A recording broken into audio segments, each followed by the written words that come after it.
Hello everyone, Dan here from the Next Issue Podcast. On today's video, I'll be doing a review for Transformers number 2. This is a new book from Image Skybound.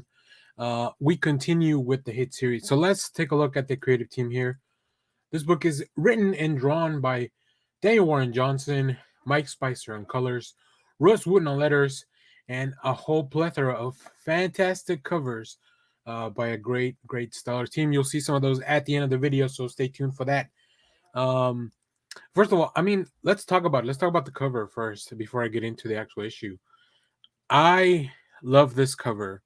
Starscream is just such a goofy character, but he's still super dangerous, right? So I love the point of view here from this jet that is going face first into attacking Starscream. Now, if you've read the issue, you know exactly. You get a lot more context for that cover, but yeah, I just really love how Daniel Warren Johnson's found a mix of really cool action stuff, goofy stuff from like the cartoon, and then also just striking a balance between the drama as the story unfolds while still setting things up for the future and filling in the backstory. But let's talk about this specific issue. In this issue, the Decepticons have been unleashed as Optimus Prime and the Autobots regroup. Starscream terrorizes humanity. This issue features a surprising first Energon Universe appearance. Boy, does it ever! I mean, there's so much in this one. Like Daniel Warren Johnson has managed to package so much stuff into these issues. But it doesn't feel excessive. It definitely just feels very natural.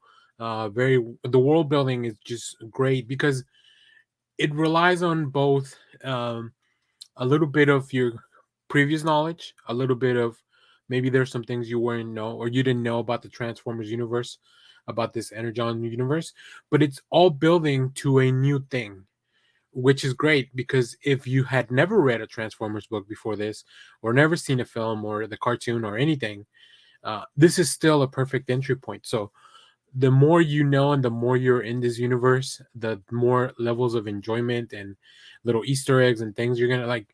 If you follow the news of like what's gonna be published in the future, you're gonna get a lot of this with all the little Easter eggs, all the little seeds that are being planted, appearances from characters. So that's cool, but also it's not this isn't a gatekeeping book where like it's impenetrable by new readers and a new audience, which I think is great. I think it's what Skybound wants to do, right? They want to reintroduce to a whole new audience the world of Transformers. So Daniel Warren Johnson and the team are definitely making that very accessible. I applaud them for that. I think that's very interesting. I don't know that I'll do monthly reviews for the series, but I'll definitely do the first three. To me, three issues is how long it takes me to decide whether I'm going to be keep reading a series, whether I enjoy a series. Now, from the first review and this one, you'll probably know that I'm quite enjoying the series, but I'll definitely do at least one more. If not, I'll do, if I have to do monthly reviews because I'm enjoying it that much, then so be it. I love talking about this stuff anyway. So let's take a look at some of the art because on top of being a really talented world creator and writer, well, Daniel Warren Johnson's a magnificent artist, right? And I just really love the way he has a juxtaposition of the the fragility of Earth with the exploration of Optimus Prime here. I love that Optimus Prime, he doesn't fully know everything about Earth, right? These Transformers, these Autobots, they don't know Earth. It's not like they've been here, they haven't done any research. They were just kind of dropped off here after their issues. And this is just it's heartbreaking, this first scene where Optimus Prime is reveling at the beauty and he ends up stepping on a deer.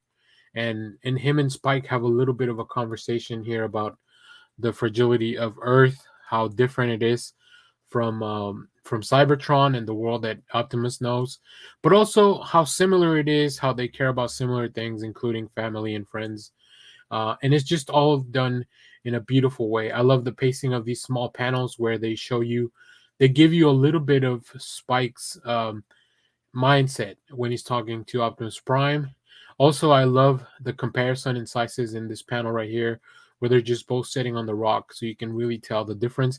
Sometimes it gets lost on people how big of a difference is between like a full size transformer, especially because they vary in sizes. Um, I also love this shot of Cybertron in the background as he explains, as Optimus kind of explains a little bit of the history of the world. And it just makes this comic feel even grander, right? It connects it to a larger universe. And I seeing these flashbacks, of course, dropping hints of Megatron at every turn, which we can see two panels of Megatron, and that's not even the first appearance that we were talking about. So I am very excited for what is to come. Of course, another thing that this comic does not shy away from is showing the brutality of what it is to fight Decepticons and Transformers. You know, when you're just regular people. As you saw in the first issue, the Decepticons found an energy source, and now they are trying to mine that to transform it into Energon so they can race up their army. But they, unlike the Transformers, they have no qualms about squishing people and just being very brutal. And that this book doesn't stray away from that brutality. So it's a really fine balance, but I think it's really fun. It's very entertaining. The high moments are super high, and then when the gut punch hits you emotionally, which this one has a big emotional gut punch. Like it all really connects very well. Um, I also want to commend Wooton's letters. Like there's a lot of narration here, as you can see.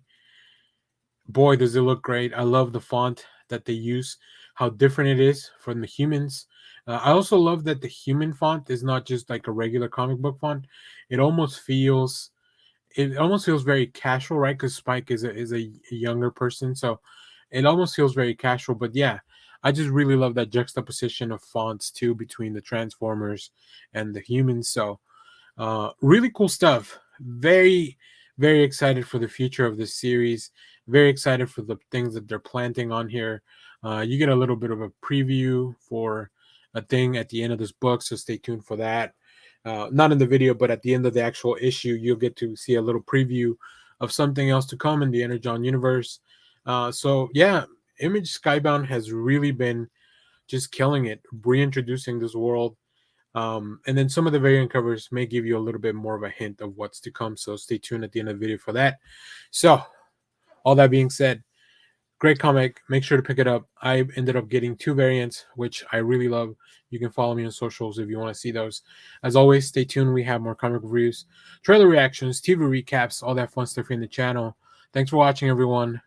Roll out, Autobots.